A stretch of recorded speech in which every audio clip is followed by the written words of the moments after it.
개척을 하면 이 목사님들이 꼭 하는 이야기가 있습니다. 저에게도 꼭 하셨는데, 윤우리 목사, 처음 6개월은 참 행복할 거야. 왜냐하면 허니문 기간이거든.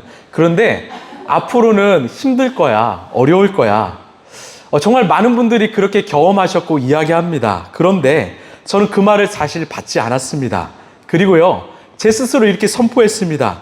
참 6개월 동안 행복했습니다. 그런데 앞으로 더 행복할 것입니다. 감사한 건요, 저희가 6개월을 잘 통과했고 참 매주매주가 감사의 연속이라는 거죠. 제가 왜 이렇게 선포했을까요? 바로 우리의 교회의 주인은 바로 예수 그리스도이기 때문이죠. 제가 주인 노릇하지 않고 어떤 성도도 주인 노릇하지 않고 오직 예수님이 주인 되심을 인정한다면, 날마다 예수님의 인도하심과 함께하심을 경험한다면 우리는 더 행복할 것입니다. 여러분, 더 나아가서요, 우리 교회의 존재 목적이, 사명이 우리만의 즐거움이 아니라 정말 이 땅에 죽어가는 그 영혼들을 위해서, 그 영혼들을 살리기 위함이라면 앞으로 더 건강하고 감사한 교회가 되지 않을까요? 여러분, 이것이 바로 하나님 나라의 어떤 공식입니다. 여러분, 이스라엘은요, 한번 사진을 보시면 그 영토가 이 북방 헐몬산에서 시작됩니다. 이 헐몬산에서 흐르는 그 물을 따라서 이 갈릴리 호수가 생겼고요, 또 그 물이 요단강을 통해서 사해로 흘러가지요. 놀라운 것은요, 이 똑같은 헐몬산의 물을 받지만 갈릴리 호수에는 생명이 넘칩니다. 반면에 사해는 생명이 없지요. 이 베드로가 갈릴리 호수에서 어부로 살았던 것처럼 이 갈릴리에는 많은 물고기가 삽니다. 주변에 풀과 나무들이 많이 자라지요. 생명이 넘치는 호수입니다. 그러나 사해는 생명이 살지 않습니다.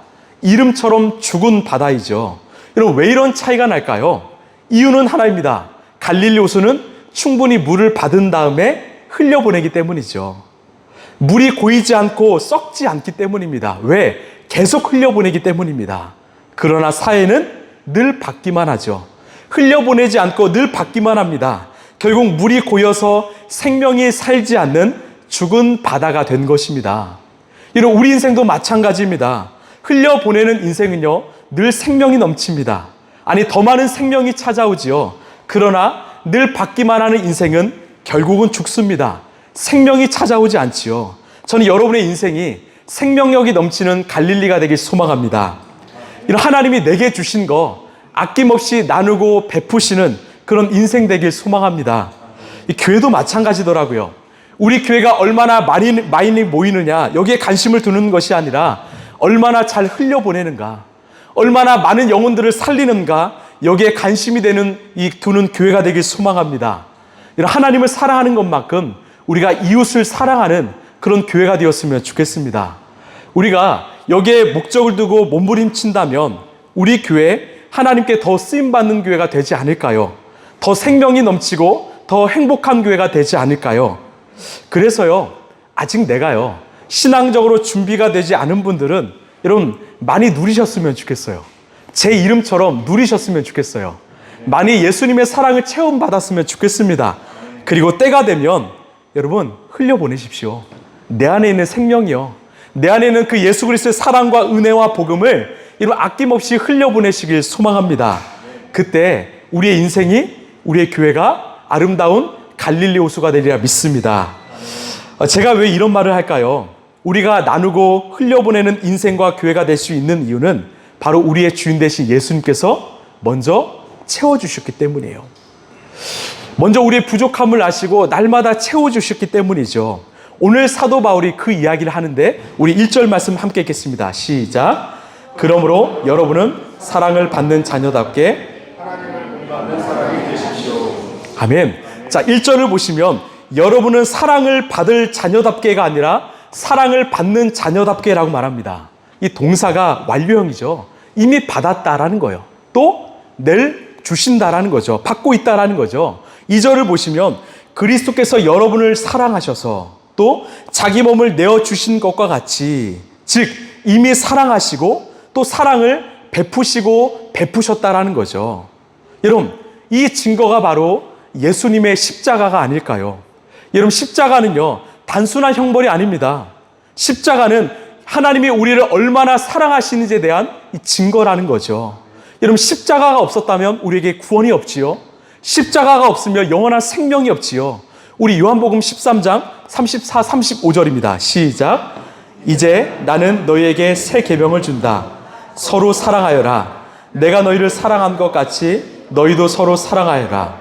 너희가 서로 사랑하면 모든 사람이 그것으로써 너희가 내 제자인 줄 알게 될 것이다. 아멘. 어떤 상황이냐면 예수님께서 잡히시기 전날 밤에 이 제자들을 모아서 그들의 발을 씻기셨습니다. 그리고 말씀하시죠. 내가 너희들에게 새 계명을 줄게. 너희들 서로 사랑해. 그럼 이상하지 않습니까? 여러분, 서로 사랑하는 것은요, 새로운 계명이 아닙니다. 구약부터 지금까지 내려온 옛 계명이죠. 그런데 여기에 조건 하나를 붙이십니다. 뭐요? 내가 너희를 사랑한 것 같이. 그래서 새 계명이 된 거지요. 여러분, 우리 예수님이 우리를 어떻게 사랑하셨습니까? 바로 십자가의 사랑입니다. 우리 인류를 구원하시기 위하여 지신 그 십자가요. 죄와 허물로 죽어가는 우리를 살리기 위하여 지신 그 십자가요. 원수가 된 우리를 용서하기 위하여 지신 그 십자가. 그 십자가의 사랑으로 너희들도 사랑하라는 것입니다. 여러분, 우리가 아는 사랑의 기준은 내가 아닙니다. 내 기준, 내 생각, 내 감정이 아니라 바로 십자가이지요. 바로 예수 그리스도이시죠. 그 기준으로 사랑하라는 것입니다. 그때 너희들은 내 제자가 될 수 있다라는 거죠. 세상은요, 우리가 그런 십자가의 사랑을 살아갈 때 우리가 예수님의 제자인가 아닌가 우리를 판별할 수 있다라는 것이죠. 오늘 이 사랑에 대해서 조금 더 깊이 묵상해 보길 원합니다. 우리 요한복음 19장 30절입니다. 시작. 예수께서 신포도주를 받으시고서 다 이루었다라고 말씀하신 뒤에 머리를 떨어뜨리시고 숨을 거두셨다. 아멘. 자, 성경은요, 예수님이 십자가에 달리시고 숨을 거두셨다라고 표현합니다. 사실 이 표현은 우리가 흔히 사용하는 표현이죠. 숨을 거두셨다라는 말은 일반적으로 이 수동적인 의미로 사용합니다. 무슨 말이냐? 그 당사자는 더 살고 싶습니다. 아직 죽을 의사가 없는데 그러나 때가 되어서 목숨이 끊어졌다라는 거예요. 그래서 수동적이죠. 내 생명을 내가는 것이 아니라 때가 돼서 끊어졌다라는 거죠. 그러나 예수님이 겪으신 숨을 거두셨다라는 의미는 바로 능동적입니다. 즉, 예수님께서 당신의 영혼을, 당신의 숨을 내어 놓으셨다라는 거예요. 자발적으로, 능동적으로 스스로 나의 생명을 포기하셨다라는 거죠. 여러분, 여기서 우리는 중요한 사실 하나 깨닫습니다. 우리 예수님은 십자가에 못 박히셨기 때문에 돌아가신 것이 아니라는 거예요. 여러분, 예수님의 모든 인생은 능동적이고 자발적이셨습니다.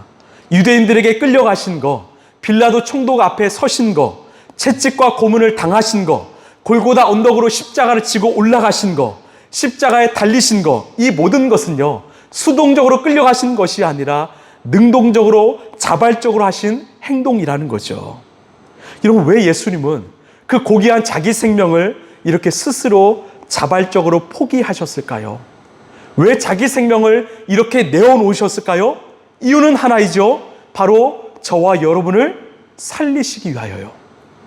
우리 인간을 살리시기 위함이죠. 여러분, 죄의 값은 사망이죠. 그렇게 우리의 죄값을 대신 치러주심으로 우리에게 영원한 생명을 주시게 하여 당신의 귀한 생명을 능동적으로 자발적으로 내어놓으신 것입니다. 즉, 사랑하는 내 자녀, 내 아들, 내 딸을 위해서 살리기 위해서 내어놓으신 거죠. 때로는 우리 하민이, 은민이가 아플 때가 있습니다. 열이 막 40도 육박할 때가 있지요. 아이들이 아파서 힘들어하면 또 울고 있고 잘 먹지 못하고 누워있으면 그때마다 제 안에는 이런 마음이 든다고 해요. 하나님, 제가 대신 아팠으면 좋겠습니다. 이 아이들보다 제가 대신 아팠으면 좋겠습니다. 왜 그럴까요? 바로 부모, 자녀를 사랑하는 부모의 마음이기 때문이죠. 여러분, 이것과는 비교할 수는 없지만 우리 예수님의 사랑이 이런 사랑이 아니었을까요? 당신의 자녀가 죽는 것을 볼 수 없어서 자신이 대신 자신의 목숨을 내어놓고 죄값을 치른 것이죠. 십자가 지신 거죠. 생명을 내어놓으신 거죠. 이것이 바로 자발적, 능동적인 죽음인 것이죠. 여러분, 우리 안에 그 예수님의 사랑이 있으면 여러분 믿으십니까? 그 사랑이 나를 살렸으면 여러분 믿으십니까? 우리 한 주 동안 이 사랑을 깊이 묵상했으면 좋겠습니다. 바로 우리 예수님의 사랑이죠. 이 사랑을 우리가 묵상하면 묵상할수록 내가 이 자리에 앉아 있는 거요, 내가 구원받은 거요, 내가 하나님의 자녀가 된 거요, 내가 이 땅을 살아가는 거요, 이것이 얼마나 기쁘고 감사한지 모릅니다. 그러면 우리가 그 사랑을 받은 자로서 어떻게 살아야 될까? 오늘 말씀의 핵심인데 우리 1절, 2절 다시 한번 읽어볼까요? 시작. 그러므로 여러분은 사랑을 받은 자녀답게 하나님을 본받는 사람이 되십시오. 그리스도께서 여러분을 사랑하셔서 우리를 위하여 하나님 앞에 향기로운 예물과 제물로 자기 몸을 내어주신 것 같이 사랑으로 살아가십시오. 아멘. 명료하죠. 그 사랑을 받았다면 그 사랑으로 살아가라는 거예요. 너무나 간단합니다. 십자가의 사랑을 받았다면 그 사랑을 전하라는 거죠. 다시 말해서 용서의 사람이 되라는 겁니다. 왜냐? 바로 본문 앞절에 뭐라고 말하냐? 우리 에베소서 4장 32절입니다. 시작. 서로 친절히 대하며 불쌍히 여기며, 제가 읽어드릴게요. 하나님께서 그리스도 안에서 여러분을 용서하신 것 같이 서로 용서하십시오. 오늘 본문이 있기 전에 뭐라고 말하냐? 그리스도 안에서 여러분을 용서하신 것 같이 서로 용서하라고 말합니다. 용서하라는 거예요. 그러면 우리는 얼마나 용서해야 될까요? 한 번이요? 두 번이요? 베드로는 7번 용서하면 될까요? 물었습니다. 그때 예수님이 뭐라고 말씀하시는가? 우리 마태복음 18장 22절입니다. 시작. 예수께서 대답하셨다. 7번만이 아니라 70번을 7번이라도 하여야 한다. 자, 이 말은요, 70번을 7번이란 말은 77에 49, 즉 490번이 아니라 무한대로 계속 용서하라는 말씀이죠. 여러분, 로마서 5장을 보면 죄가 더한 곳에 은혜가 넘쳤다라고 말하죠. 내가 나의 죄가 얼마나 큰지를 안다면 우리는 다른 누군가를 정죄하거나 판단할 수 없을 것입니다. 내가 받은 용서가 얼마나 큰지를 안다면 우리도 남을 용서할 수 있다라는 거죠. 왜? 내가 용서할 수 있는 힘은요, 내 노력과 내 능력에 달려있는 것이 아니라 바로 예수님께 달려있기 때문이죠.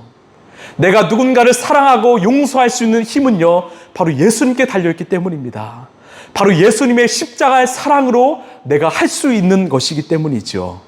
이 누가복음 7장을 보면 예수님이 바리새인 시몬과 함께 식사를 하시는데요, 그때 한 여인이 다가왔습니다. 그 여인이 어떤 행동을 하는가? 우리 누가복음 7장 37, 38절입니다. 시작. 그런데 그 동네에 죄인인 한 여인이 있었는데 예수께서 바리새파 사람의 집에서 음식을 잡숫고 계신 것을 알고서 향유가 담긴 옥합을 가지고 와서 예수의 등 뒤에 발곁에 서더니 울면서 눈물로 그 발을 적시고 자기 머리털로 닦고 그 발에 입을 맞추고 향유를 발랐다. 아멘. 자, 예수님께 다가와서요, 눈물을 흘리고 비싼 향유로 예수님의 발에 부었습니다. 그리고 나서 자신의 머리털로 예수님의 발을 닦았던 거죠. 이 여인의 직업을 성서학자들은 바로 창녀라고 말합니다. 그래서 곁에 있던 바리새인 시몬이 화가 났습니다. 예수님, 저 여인이 누군지 아십니까? 왜 거부하지 않으십니까? 왜요? 죄 많고 더러운 여인이 만졌다라는 거예요. 그 여인 때문에 이 식사의 자리가 부정하게 되었다라는 거죠. 그때 예수님이 뭐라고 말씀하시는가? 이 비유로 말씀하십니다. 빚진 두 사람이 있었다. 한 사람은 500데나리온 빚졌고 다른 한 사람은 50데나리온 빚졌다. 그런데 이 두 사람이 갚을 능력이 없어서 이 주인이 모두 다 탕감해 주었다. 그러면 둘 중에 누가 주인을 더 사랑하겠는가? 이 질문하셨습니다. 시몬이 대답했습니다. 당연히 더 많은 돈을 탕감받은 자들이죠. 예수님이 답하십니다. 우리 7장 47절입니다. 시작. 이 여자의 많은 죄가 용서를 받았다. 그것은 이 여자가 나를 많이 사랑했기 때문이다. 그러나 적게 용서받은 사람은 사랑한다. 아멘. 자, 무슨 말이냐? 죄가 많은 여인이 용서받았기 때문에 나를 더 사랑할 수밖에 없다라는 거예요. 다시 말해서 내가 얼마나 큰 죄인인지를 알면, 나를 용서하신 하나님의 사랑이 얼마나 큰지를 알면 나와 같은 처지에 있는 다른 사람도 내가 용서할 수 있다는 거죠. 내가 용서를 받은 만큼 용서할 수 있다는 겁니다. 내가 주님께 용서받은 만큼 나도 용서할 수 있다는 거죠. 저는요, 여러분이 언젠가 인생을 돌아보면서 이 인생 회고록을 한번 써봤으면 좋겠습니다. 대신 그 회고록은요, 어떤 파란만장한 이야기가 아니라 내 인생의 성공 스토리가 아니라 내가 하나님 앞에서 얼마나 연약하고 부족한 자였는가, 내가 얼마나 세상에서 방탕하고 방황하게 살았는가 한번 기록해 봤으면 좋겠어요. 나의 연약함을요. 왜요? 내가 나를 알면 알수록 나를 용서하신 주님의 사랑이 더 크게 느껴지기 때문이죠. 내가 내 죄를 알면 알수록 나를 사랑하신 그 예수님의 사랑이 더 크게 느껴지기 때문이죠. 여러분, 성경은 온통 죄인들의 이야기로 기록되어 있습니다. 하나님이 사용하신 그 사도들은 용서받은 죄인들이었지요. 우리도 마찬가지입니다. 교회는 바로 용서받은 죄인들의 모임이지요. 여러분, 이 세상은요, 무엇으로 변할까요? 여러분, 이 세상이요, 무엇으로 변할까요? 바로 예수님의 십자가의 사랑이죠. 바로 용서의 사랑입니다. 제 이야기를 좀 하겠습니다. 저에겐 참 감사한 부모님이 계세요. 아마 8월 중순쯤에 올라와서 이렇게 예배 같이 드리실 텐데, 늘 새벽마다, 아직 띄워주면 안 되는데 밤마다 저와 저희 교인들을 위해서 늘 기도하시는 부모님이신데, 제가 청소년 때 저희 아버지는 조금 무서웠습니다.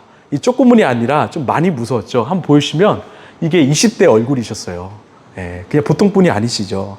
이 기계체조 선수의, 또 군인 장교 출신의, 또 학교 체육선생님의, 또 학생부 주임의, 그러니까 정말 인상도 상당히 먹어주는 얼굴이셨습니다.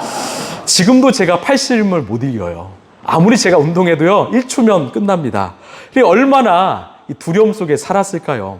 실제로 저희 집에 놀러왔던 두 청년이요, 저희 아버지를 보자마자 그 자리에서 일어났어요. 90도 폴더 인사를 하더라고요. 그러니까 얼마나 인상이 좀 아시겠죠. 지금은 아닙니다. 그에 비해서 저희 어머니는 참 따뜻하셨어요. 그래서 웃지 마십시오.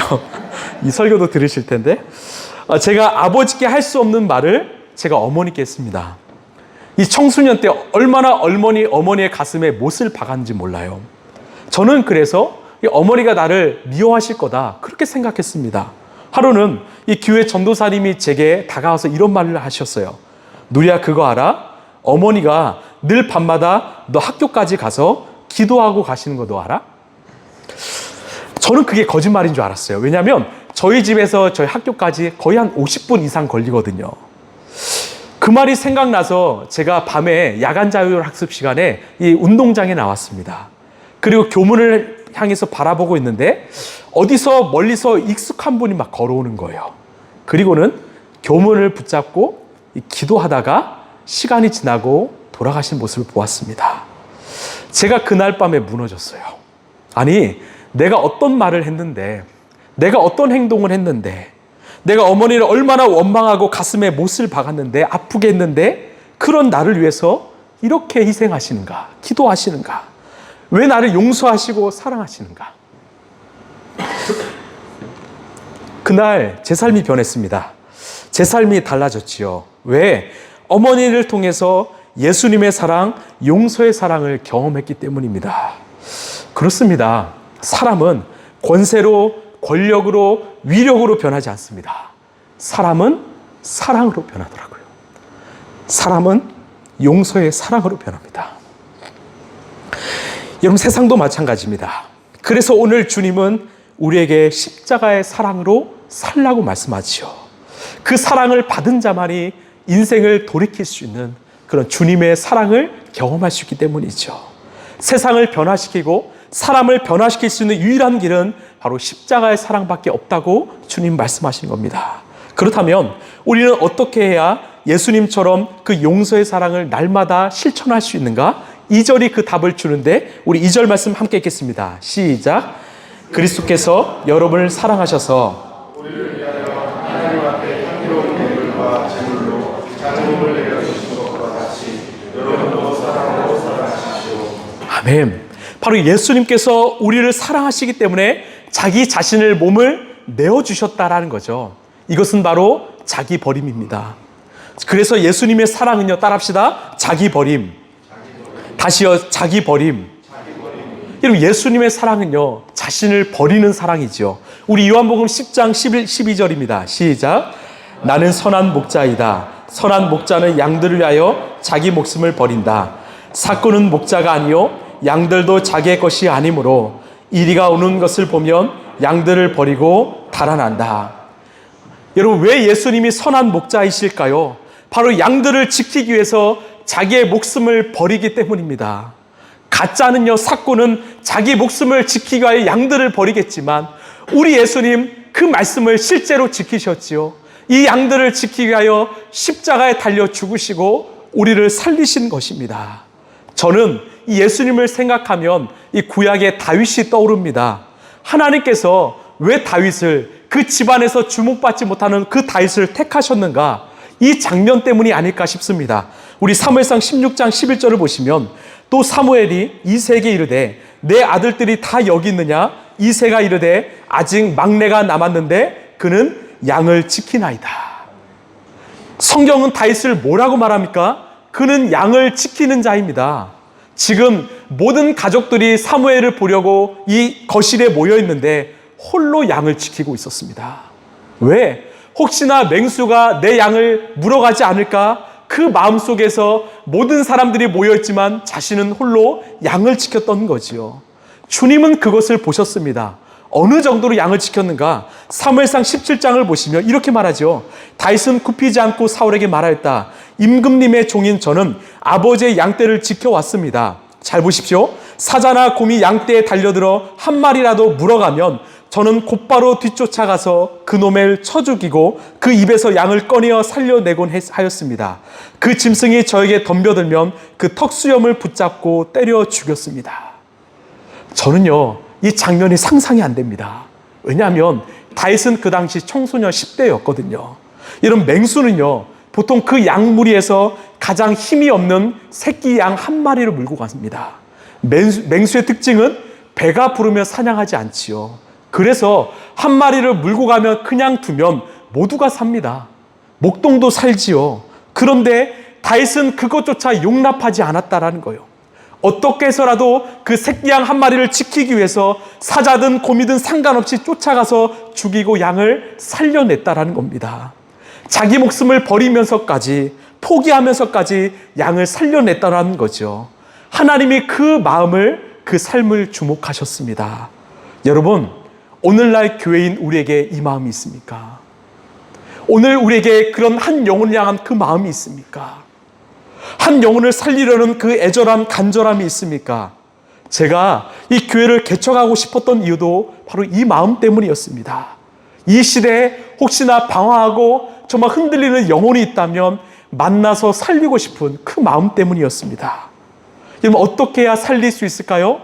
바로 나를 버리면 됩니다.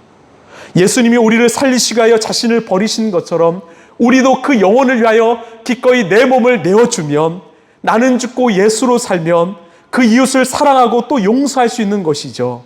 하나님은 그 사람을 주목하시고 그 사람을 통해서 일하신다라는 겁니다. 용서요? 참 쉽지 않지요. 그렇지만 우리가 오늘 이 말씀을 포기하지 않았으면 좋겠습니다. 우리는 날마다 성화의 삶을 살고 있습니다. 성화는요, 날마다이지요. 우리가 예수님과 함께 동행할 때, 우리가 예수님과 함께 살아갈 때, 그래서 그 안에서 내 상처와 아픔이 회복된다면, 내 자존감이 회복된다면 하나님께서는 내가 용서할 수 없었던 일을 불쌍히 여기게 하시고 긍휼히 여기게 하시고 그를 위해 기도하게 하실 것입니다. 그리고 어느 순간은 그를 용서하게 하실 것입니다. 그래서 우리요, 포기하지 않았으면 좋겠습니다. 오늘 말씀을 묵상하면서 저도 정직하게 제 자신을 돌아보았습니다. 저도요, 사실 저를 미워하고 해를 가한 사람을 용서하는 거 쉽지 않더라고요. 그런데 감사한 건요, 제가 조금은 변했더라고요. 이전보다 조금은 누구를 더 사랑하고 용서할 수 있는 그 그릇이 조금은 넓어졌더라고요. 그런데 이것은 제 힘으로 한 것이 아니라 바로 제 안에 계신 예수님이 하셨습니다. 결국 예수님이 함께 하시며 예수님의 사랑이 내 안에 충만하면 우리는 누군가를 사랑하고 용납할 수 있는 그리스도의 제자가 될 수 있다라는 거죠. 우리는 사랑의 원자탄이라 불리는 이 손양원 목사님을 압니다. 그 목사님은 자신의 사랑하는 그 두 아들을 죽인 그 원수를 자신의 양자로 삼았지요. 어떻게 가능했을까요? 저는요, 그 손양원 목사님도 대단하지만 그 분 안에 계시는 그 예수님을 보았습니다. 우리 예수님의 사랑이 얼마나 넓고 깊은가. 그 사랑의 깊이에 우리 손양원 목사님이 순종하신 거죠. 그게 맞는 거죠. 그래서요, 여러분, 누군가를 만나고 향할 때 나를 보지 마시고 예수님을 보시길 바랍니다. 그 안에 계신 그 예수님, 그 영혼을 보시길 바랍니다. 우리가 할 수 있는 것은요, 바로 내가 죽는 것이죠. 나를 버리는 것이죠. 내가 죽을 때 예수님이 역사하시고 주님께서 우리에게 사랑할 수 있는 그 기회를 주실 거라 믿습니다. 이 넬슨 만델라라는 대통령이 있죠. 27년간 억울하게 감옥살이를 했습니다. 그가 감옥에서 나온 후에 대통령이 되었고 가장 먼저 한 일이 뭔지 아십니까? 바로 그를 감옥에 넣은 백인을 끌어안는 일이었습니다. 용서하는 일이었습니다. 사람들이 묻습니다. 어떻게 그를 용서할 수 있었습니까? 그분의 대답을 저는요, 아직도 잊지 못합니다. 잘 보십시오. 그렇지 않으면 저는 영원히 감옥에서 나오지 못하기 때문입니다. 여러분, 미움은, 복수는 내 영혼을 감옥에 가두는 일입니다. 말씀을 마무리하겠습니다. 우리 골로새서 3장 12, 14절을 천천히 한번 읽어볼까요? 자, 시작. 그러므로 여러분은 하나님의 택하심을 입은 거룩한 사람답게 동정심과 친절함과 겸손함과 온유함과 오래 참음을 옷 입듯이 입으십시오. 누가 누구에게 불평할 일이 있더라도 서로 용납하여 주시고 서로 용서하여 주십시오. 주님께서 여러분을 용서하신 것 같이 여러분도 서로 용서하십시오. 이 모든 것 위에 사랑을 더하십시오. 사랑은 완전하게 묶는 띠입니다. 아멘. 여러분, 예수님의 사랑으로 살아가시길 바랍니다. 예수님의 십자가의 사랑, 그 용서의 사랑으로 살아가시길 바랍니다. 이거면 되죠. 이거면 충분하지요. 미국에 이 9.11 테러 사건이 일어나고 이 쌍둥이 빌딩에 갇힌 사람들이 마지막으로 이 가족들에게 보낸 문자가 언론을 통해서 공개되었는데요. 이들이 이 마지막인 것을 직감한 후에 어떤 내용의 문자를 보냈을까요? 바로 사랑이었습니다. 여보, 사랑해. 애들아, 사랑한다. 또 용서를 구했습니다. 여보, 미안해. 부모님, 죄송해요. 애들아, 미안하다. 또 용서했습니다. 내가 용서할게. 여러분, 우리가 예수님 앞에 서기 전에 이 땅에서 이것 해결하고 가시길 바랍니다. 더 사랑하고요, 더 용서했으면 좋겠습니다. 그런 내 힘이 아니라, 내 인격이 아니라 예수님이 주시는 그 십자가의 은혜요, 그 십자가의 사랑으로 우리가 사랑했으면 좋겠습니다. 혹시 내 안에 누군가를 용서하지 못하는 그 대상이 있습니까? 여러분, 예수님을 바라보세요. 예수님의 십자가를 바라보시고 그 십자가의 사랑으로 나도 사랑할 수 있도록 여러분 기도하시길 바랍니다. 그러면 내 안에 참 평안이 임하지요. 내 영혼이 감옥에서 벗어나게 됩니다. 참 자유와 회복을 누리게 되죠. 예수님께서 그 일을 가능하게 하실 것입니다.